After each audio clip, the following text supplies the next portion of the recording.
Assalamualaikum students, welcome to LMS portal. Hope you are all fine. उम्मीद छुस करन कि तुम ٲسِو سٲری صحت सलामत. Today our topic is key elements of a democratic government. आज का जो हमारा मौजू है वो है की elements of a democratic government, यानी जमहूरी हुकूमत के कुछ अहम अनासर, जमहूरी हुकूमत के अहम हिस्से. अजुक सोन मौजू छ जमहूरी हुकूमत के अहम हिस्से.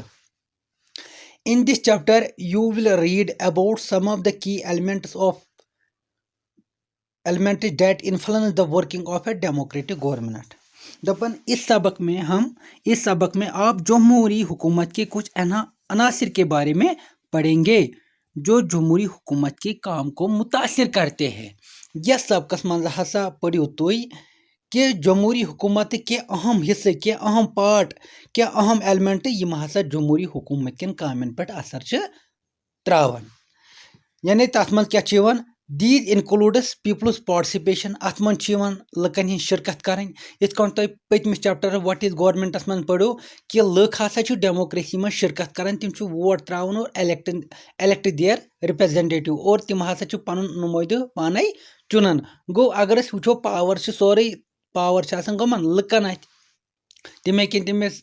वालित तिम हेकन तमिस खड़ित, यानी तिम हेकन तमिस हुकूमत पे सीट पे वालित सीट पे खड़ित. द रेजोल्यूशन ऑफ कन्फ्लिक्ट, कह तसादुम गस, कह मसल गस सह हल कर. यह डेमोक्रेसी हुंद अख हिस्सा. लुकन हुंद शिरकत कर डेमोक्रेसी हुंद अख हिस्सा. कह मसल गस हल कर, यह डेमोक्रेसी हुंद यह सिफत वनो अख हिस्सा. एंड द इक्वालिटी बे यकसान. डेमोक्रेसी मन यह सिफत, यह हिस्सा युस हसा मतलब सारनी यकसान मतलब अक्कै नजर वुचन. यह न यह कूड़ तो यह लड़का यह गई लड़की ना. मोन गर्ज यकसान मतलब गो सारनी यकसान सलूक कर. चाहे क्रिश्चन चाहे सह मुसलमान चाहे सह हिंद चाहे सह जीव चाहे सह कुन तम चाहे सह कौशुर यानी कास्ट हिसाब या वनो क्या दपान हे चाहे सह शेख चाहे सह बट चाहे सह मीर चाहे सह पीर गो सारनी यकसान वुचन. पन चलावन क्या हुचुम बरादरी यह कर तथ दपान इक्वालिटी एंड जस्टिस, इंसाफ मिलन. डेमोक्रेसी यह सिफत हिस्सा अमुक कि इंसाफ गो सारनी मिलन. वन पढ़ South Africa is a country that has people of several race. हे साउथ अफ्रीका हसा अख मुल्क ये हसा वारियान नस्लन हिंद लुक रोजान.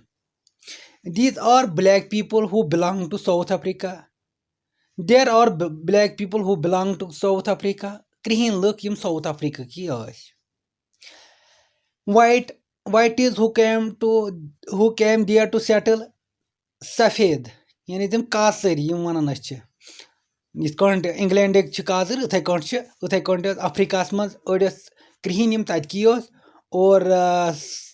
सफेद यमन काजर वन और तिम हसा आमित तोड़ रोजन खतर. And Indians who came as a labourers and traders. और इंडिया की यम हसा तोड़ मजदूरी करने आमित या व्यापार करने या व्यापार करने खतर तोड़ Amit. Maya Naidu, an 11-year-old South African girl living in the town of Johannesburg, was helping her mother clear up her old boxes. Hey, Maya Naidu hasa akh kahwarish kood yus hasa kach rozan Johannesburgas man yus hasa panni majos madat karan preen tim box oku chalnas man. She found a scrapbook full of pictures and news articles. तमें हसा वुच क्या वुचन scrap book वुचन कह तुम वुचमुत ये copy आसन कह अत न लिखित कहें मगर तिमन वार्कन पे मड़ित निक निक वार्क पींत मड़मित अखबार मार्क मड़मित या फोटो मड़मित या अच्छी शक्ल मड़ तथ वन स्क्रैप बुक. तथ पे क्या मड़ित pictures and news articles, pictures तो न्यूज आर्टिकल्स यानी अखबार news. There were many pictures of young school boy around 15 years of age. अत पे फोटो कैंतन यम पिक्चर्स कमन हिंद लकटन लकटन लड़कन हिंद लगभग 15 वर्षन वहरन लड़कन हिंद अथ पे photo when she asked her mother who the boy was she was told that he was called Hector Peterson em won panni माज अमिस वोन one तो मे ये लड़का कुछ ये कौन था ये लड़का अम हो यार ये पे ये लड़का कुछ अम वुच तथ पे फोटो अख सह वुन लड़का अम वोन अमिस यह कुस अम दोपुस यह Amish one Hector Peterson. He had been shot by the police. Maya was shocked. Why? She asked. Am वोनस यह आव मारन पुलिस के दौरा यानी जन यमोर पुलिसन माया गई शॉक्ड अमिस लोग दिस अमन दलील क्या वोनस क्या तम वोनस वापस Her mother explained that South Africa was either governed by apartheid laws. Am वोनस है माज वोनस वजह सन वोनस है यह साउथ अफ्रीका अत हुकूमत करन कम apartheid laws चलन apartheid laws क्या गए apartheid means separation on the basis of race apartheid मतलब हसा गो अलहदगी कत पे नस्ल की बुनियाद पे अलहद यानी जन वनो वन ये शाह अलग पीर अलग हंग्रीस अलग ये वन मतलब पीर दपान नस्ल वन कत ये सेम टाइप या सेम ग्रुप तिमन फिजिकल हिसाब सोरे वथुन बिहुन हिसाब सेम तथ वन नस्ल यानी जन वनो वन पीर इन वथुन बिहुन यानी अके टाइप सेम ग्रुप दपान हे यह अलग नस्ल वनो इत वनो काशर ओवरऑल वन बह तुम ये समझ आवान हे शाह अलग पीर गई अलग इमनस इथे अत सु अलहदगी on the basis of race South African people were divide into white black Indian and coloured races South Africa लुक हसा आमित अलहद कर कत पे क्रीन क्रीन गई अलग यानी जन फकीर फकीर अलग शेख शेख अलग पीर पीर अलग Indian Hindustan and coloured races कम बे कम यम कलर्ड रेसेस यमन मतलब इत त्रम हिसाब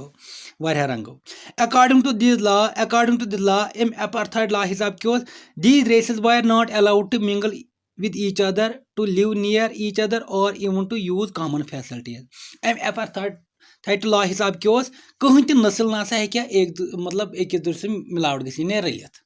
हेकान इकवटे पकित इवन कि अगर कॉमन फैसिलिटी तन यानी जन वनो वन अन नलक मिसाल सड़क पे अत पे चाहे मुसलमान ईतन बट ईतन शाह पीर फकीर शेख मीर कह ईतन चवन त्रेश मगर अत गसन यह कि इन अलाउड आसन यह कह इन गयो अलग अलग हमिस नलक पीरन अलग नलक शाहन अलग यानी इंडियन अलग वाइटन अलग ब्लैकन अलग Maya could not believe her ears अमिस यकीन पेकीन यह क्या कसा Maya's mother sounded angry when she spoke about life under apartheid Maya's mother मतलब सो यम सात कह याद पेवन या कह वन इंसान पत थोड़ा सा दुखी तम सात इंसान सह शरारत हुत वन इंसान इथे कौन अहद माज ती शरारत हिश मतलब सह शरारत हुत वन क्या वन अमिच मतलब तम सात की जिंदगी तथ apartheid लास मन क्या हिसाब जिंदगी हूँ थोड़ा मुश्किल सारे ग she told Maya that in those days hospitals were separated and so were ambulances हे यम हस्पताल हसा अलहद तथे एम्बुलेंस कस्त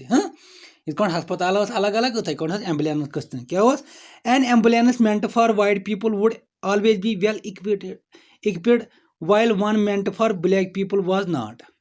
हे युस ये एम्बुलेंस हसा कमन हिंद खतर वाइटन हिंद यानी वो काजर हिंद खतर तथ मज सारे फैसिलिटी मगर युस हसा ब्लैकन हिंद खतर तथ मज न कहें there were separate trains and buses हे ट्रेन सिस्टम बस वस यह अलग अलग ब्लैकन अलग कलर्डन अलग क्या वाइटन अलग even the bus stops were different for blacks and whites people हे यम बस स्टॉप तम अलहद कमन अत ब्लैकन तो वाइटन यानी जन बस स्टॉप अगर वन बस यह यमिस तुलन गो वाइट योत पत या बस ब्या तथ पे खसन क्रैन योत या इंडियन योत बस स्टॉप तो अलग अलग यानी वाटन हंद खतर अलग बस स्टॉप इत वो इस्लामाबाद मं पुलवाम अक बस स्टॉप नसा अत जो त्रे अलग अलग सारे one black township was the south western township अच्छा non whites were not allowed to vote यम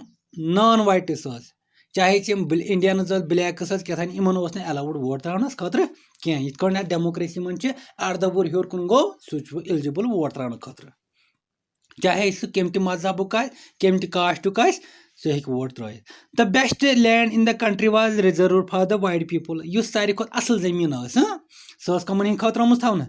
वाइटन हंद खतर and non whites had to live on the worst available land यानी नॉन वाइटस चाहे इंडियन कलर्ड बाकी इन हंद खतर यह खराब खराब जमीन आम इन पे रोजन दस blacks and coloured people were not considered to be equal to white इन यकसान सलूक कर यानी जन ब्लैक्स तो कलर्ड पीपल हसा इक्वल सलूक कर इत वाइटन सन इक्वल सलूक कर इन्फीरियर मान वाइटन हंद खोत अच्छा one black township was south western township अख ब्लैक टाउनशिप हसा यथ वन क्या western township Hector Pieterson lived here and his classmates joined the protest against learning the African language in the school. यह अमिस यह कहानी यह मोज वन दलील क्या गई दपान यह हेक्टर पीटरसन यह रोजान अथ वेस्टर्न टावर ये वन सोविटो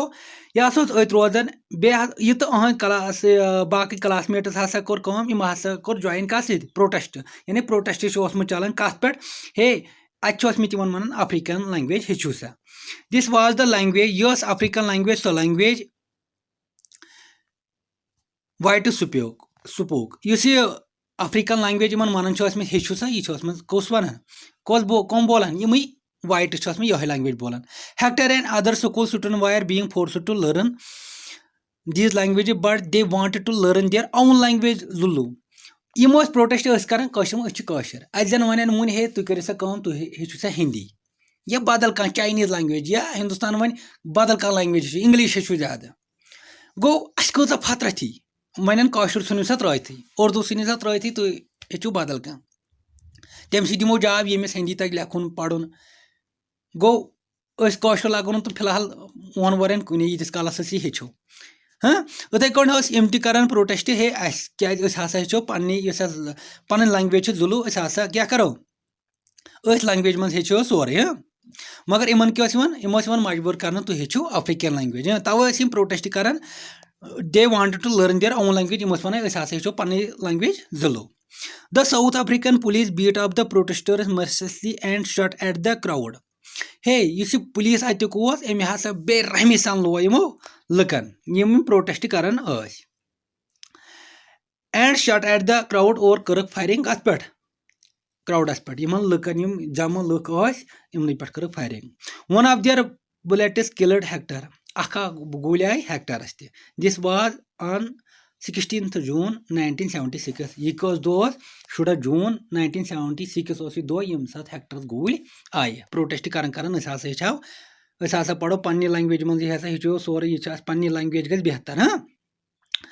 the African National Congress a group of people who led the struggle against apartheid दपन हे इस अफ्रीकन नेशनल कांग्रेस हसा ग्रुप ऑफ पीपल यमो हसा यह क्या इस जदोजहद क्यादत हसा कर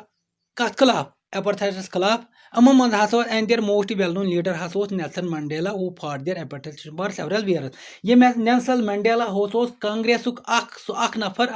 यम हसा अत अपार्थाइड लास खिलाफ यह मशहूर हाँ यम हसा वारियान वरियन लोड finally they succeeded in 1994 South Africa became a democratic country in which the people of all races were considered equal. दपन हे यह नेल्सन मंडेला है अच्छा फाइनली तम हसा गई कामयाब 1994 1994 मं हसा गई कामयाब और आय हसा साउथ अफ्रीका मज कस हुकूमत डेमोक्रेटिक डेमोक्रेसी क्या गो डेमोक्रेसी मन वोनमुत लुक पन नुमाइंद पाने चुनान तिम वोट त्रावान यानी जन तत सारी इक्वल पोड़ पेटकन कि यम हसा अहम हिस्सा कुस इक्वालिटी जस्टिस पीपल्स पार्टिसिपेशन या रेजोल्यूशन ऑफ कन्फ्लिक्ट यम हसा अहम हिस्सा कमिक अमिक डेमोक्रेसी दपन पत हसा आया डेमोक्रेटिक हसा कंट्री हसा बन यह कर 1994 मन ये सारे यकसान सलूक आव कर यकसान सलूक क्या कर अत वाइट योत हेकन वोट त्रत बाकी हेकन त्रत कह अच्छा